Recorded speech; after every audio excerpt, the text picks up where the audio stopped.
ممنون. فقط اجازه بدید من با شهادتین ازتون خداحافظی میکنم. بفرمایید. اشهد ان لا اله الا الله و اشهد ان محمدا رسول الله صلی الله علیه و سلم. خداحافظ شما. خدا نگهدار شما برادر عزیز. خدا نگهدارت. سلام علیکم. بفرمایید. سلام. خسته نباشید. سلامت بشید بیننده گرامی. لطفا خودتون رو معرفی کنید، از کجا زنگ میزنید؟ آقای انصاری شما هستین؟ حالتون خوبه؟ سلامت بشید. خودتون رو معرفی کنید، از کجا زنگ میزنید؟ بنده رحیم هستم از ایران. آقا رحیم از ایران. بفرمایید. بله. بنده اولین بار با شما تماس میگیرم. خیلی خوشحالم که با شما صحبت میکنم. سلامت بشید. برنامه‌های شما باعث شد که بنده موحد بشم. الله اکبر. الان حدود 1-2 ماه که موحد شدم. الله اکبر. از خیر و برکت شما از کانال‌های توحیدی. البته من قبلا اول از شما حلالیت میخوام استاد انصاری. من قبلا از شبکه‌های حلالیت گرفتم، از شما هم حلالیت میخوام. من اسمس‌های بعدی برای شما فرستاده بودم، شما رو به حیوان نسبت داده بودم. ازتون میخوام بنده رو حلال کنید. الله متعال ببخشه شما رو برادر عزیز. ممنون، متشکرم. البته من یه چیزی بگم، بنده قبلا شیعه بودم، یعنی شیعه گمراه بودم، شیعه مشرک بودم. البته باز به امام زمان اعتقاد نداشتم. درست. چون اصلا نمیتونستم بپذیرم که یک شخصی 1200 سال چطوری میتونه بمونه. علم نمیتونه اینو چی کنه. حالا بعضی میگن آقا با حضرت نوح چطور 1000 سال عمر کرد؟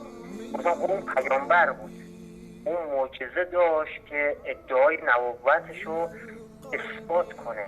درست. و اون از طرف خدا بود. معجزه عملی گفته میشه که پیامبران برای ادعای نبوت خود استفاده میکردن. درست. این چیزی من از برنامه شما استنباط کردم. بعد گفتم خب اون چرا ربط میدی به این؟ و یه چیز جالبتر از این که میگن امام مهدی وقتی به دنیا آمد با حالت سجده بدهیم. آقا یعنی چی آخه؟ یعنی اصلا عقل چون در میاد. درست. نه اینو میپذیره. درست. بعد یه چیزایی که اصلا آدم نیاز نیست که رجوع بکنه به کتابای صحیح و قرآن. همین عقل آدم جواب همه چی رو میده. درست. شما همین چند روز پیش برنامه‌ای هم داشتید بابت تجزیه و تحلیل همین تولد امام زمان. بله. بعد من برنامه‌تون رو دیدم، دیگه به طور کامل، به طور یقینا مطمئن شدم که این امام موهومه، دروغه، امام تراشی کردن.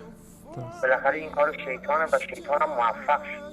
درست. من این وقتی برادران شیعه رو میبینم، وقتی میبینم اینجوری میان سر صورت خودشون میزنن یا مهدی حدکنی میگن، حق الله رو میبرن برای یه امام موهوم که وجود خارجی نداره، برای اونجا عرضه میکنم حق الله رو.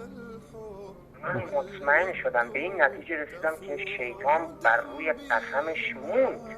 بله. یعنی شیطان به اون شیطانگیریش رو عهدش وفا کرد. گفت من اکثر بنده ها رو گمراه میکنم، موفقم شد. درست. من اینجا به شیطان ایمان آوردم فقط برای چی؟ برای اینکه رو عهدش موند. فقط اینکه رو عهدش موند به عنوان یک فرشته ملعون. درست. یعنی اینجا من این برادران شیعه باعث شدن که من قبول بکنم شیطان واقعا رو عهدش موند. درست. من تشکر میکنم آقا رحیم جان عزیز. الله سبحانه و تعالی به شما سعادت دارین نصیب بکنه و شما رو در این راه ثابت قدم بداره. ممنون. فقط اجازه بدید من با شهادتین ازتون خداحافظی میکنم. بفرمایید. اشهد ان لا اله الا الله و اشهد ان محمدا رسول الله صلی الله علیه و سلم. خداحافظ شما. خدا نگهدار شما برادر عزیز. خدا نگهدار.